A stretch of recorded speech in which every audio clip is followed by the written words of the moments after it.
Déluge, vision d'apocalypse. Les pluies de la mousson détruisent tout sur leur passage. L'eau serait, dit-on, le secret des temples d'Angkor.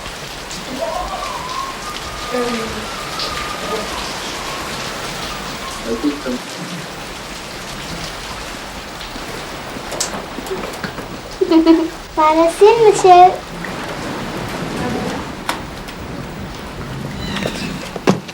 Éléphant, monsieur. Tapra, monsieur. Ici, leur nom demeure magique. Taprom, Bayon, Takeo, Angkor Wat. Par centaines, ces temples scintillants d'or étaient au cœur des villes royales. Dans ces cités lacustres vivaient plus d'1 million de personnes. Au XVe siècle, devant l'invasion d'armées ennemies, le roi, les princes, les classes dirigeantes fuient. Les paysans attachés à leurs rizières restent. Aujourd'hui, ces ruines immenses englouties par la jungle sont le terrain de jeu de leurs descendants. La petite Ti et ses camarades, les enfants d'Angkor.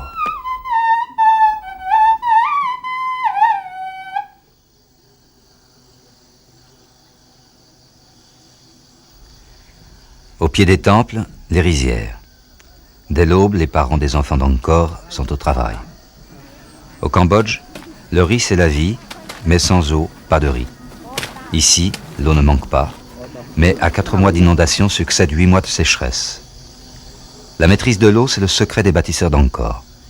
Des milliers d'hommes érigèrent des bassins gigantesques et tout un réseau de canaux. Ce système hydraulique grandiose permit 3, voire 4 récoltes de riz par an. De cette abondance naquit toute une civilisation dont les temples demeurent le symbole.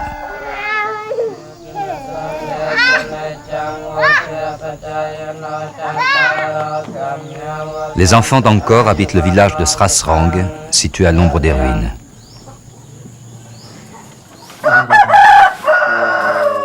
La petite Ti, ses parents, ses 3 sœurs, sont d'une famille originaire d'Angkor depuis la nuit des temps. Il y a 10 ans, pendant la guerre civile, ils ont fui les Khmers rouges en abandonnant famille, maison, rizières et se sont réfugiés dans un camp en Thaïlande. Il y a 2 ans, sous l'égide de l'ONU, Ti et sa famille sont revenus vivre au pays.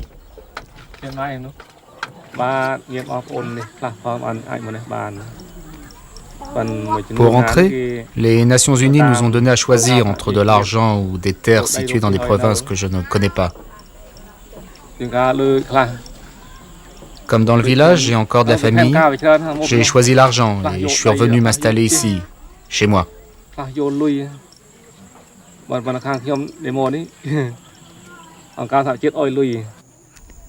Les $200 de l'ONU ont permis à la famille de Ti de survivre pendant 1 an.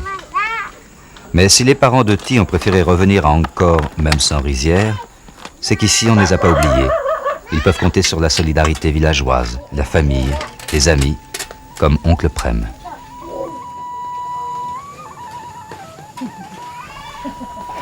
Dans ce Cambodge millénaire détruit par 20 ans de guerre, la mémoire des anciens est capitale pour retrouver les traditions. Oncle Prem tient ce rôle auprès des jeunes.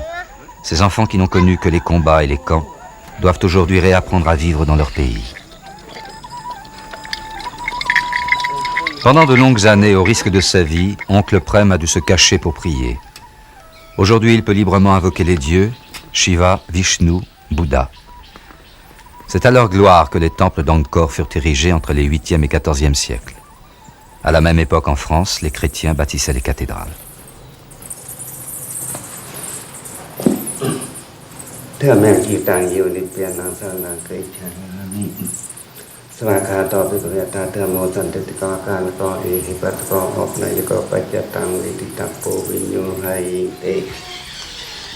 Seuls les temples destinés aux dieux étaient bâtis en pierre. Les autres constructions, du palais royal aux simples habitations, étaient en bois. Toutes ont disparu, détruites par le temps, le pillage et la forêt. Oncle Prem travaille sur le chantier de l'école française d'Extrême-Orient. Depuis le début du siècle, des archéologues, des ouvriers ont fait surgir de la jungle et remonter pierre après pierre les ruines de cette civilisation dont peu à peu ils découvrent l'histoire.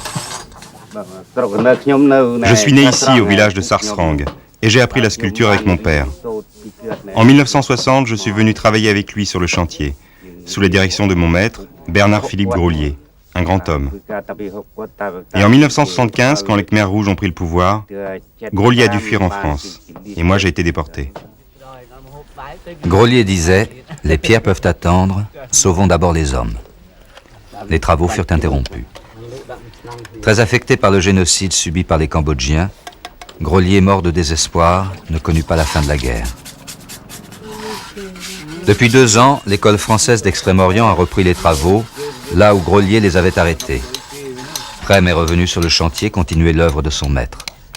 Les mêmes outils, les mêmes gestes que ses ancêtres pour restaurer les pierres qu'ils ont sculptées, rebâtir les monuments qu'ils ont érigés. Ici, autrefois, vivaient des rois puissants qui étaient redoutés par les ennemis et idolâtrés par le peuple. Ce sont les anciens qui m'ont raconté ça. Ces temples, construits par les dieux, étaient des lieux de vénération. Et moi, je ne connais que les légendes. Et comme je ne suis pas allé longtemps à l'école, pour le reste, vous compléterez. Prem et les habitants d'Angkor connaissent leur histoire d'après les légendes, transmises oralement de génération en génération. Mais au Cambodge, légendes et faits historiques sont indissociables. À l'origine, les temples étaient réservés aux rois et aux prêtres. Le peuple, resté à l'extérieur, pouvait voir sur les bas-reliefs le récit des batailles et des conquêtes, mais aussi des scènes quotidiennes de la vie populaire.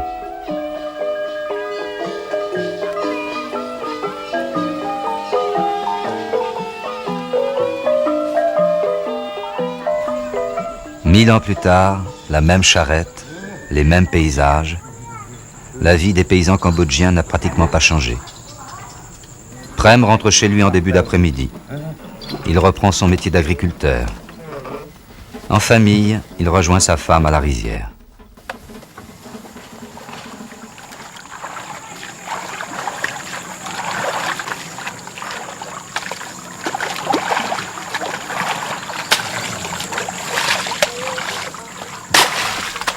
Sans eau, pas de riz. Mais aujourd'hui, l'eau n'est plus maîtrisée. Le secret d'Angkor est oublié. Le manque d'entretien et les guerres ont tout détruit. Les bassins sont ensablés et dans les rizières au pied des temples, les paysans ne font plus qu'une récolte de riz par an, ce qui est insuffisant pour nourrir les enfants d'Angkor. Alors, oncle Prem, Thi et les villageois vivent au jour le jour. Tout le monde travaille. Des garçonnets gardent le bétail. Des fillettes tissent les foulards.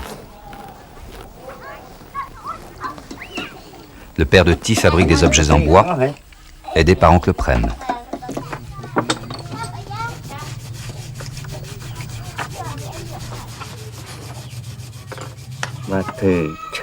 Je sculpte des cannes pour subvenir aux besoins de la famille. Sur le chantier, je ne gagne que 7 francs par jour, et les rizières ne donnent pas assez de riz. Alors, je vends chaque canne 8 francs, pour que tout le monde puisse manger.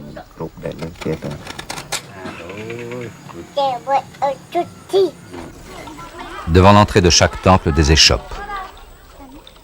Vous voulez coca, monsieur?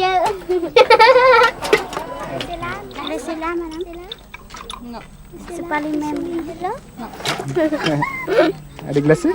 Oui, c'est bien glacé. Thi et ses amis ont appris quelques mots en plusieurs langues pour vendre souvenirs et boissons aux touristes qui reviennent petit à petit visiter Angkor. Dans les temples, les plus âgés prient et prédisent l'avenir aux pèlerins.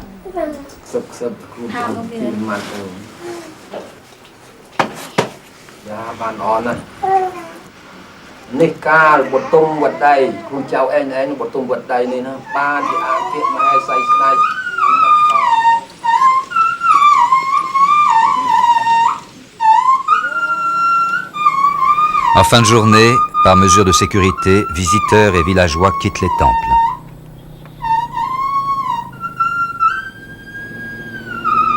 Le soir, seuls les militaires et les bonzes restent sur le site.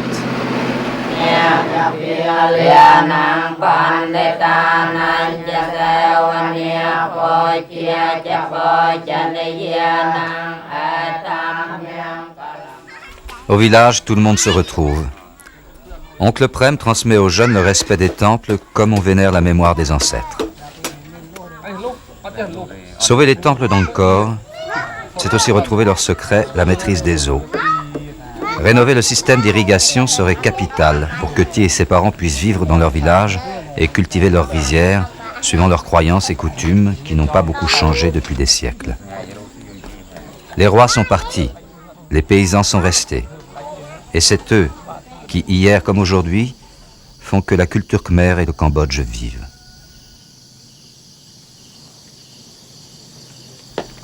La nuit tombe sur Angkor et avec elle la peur.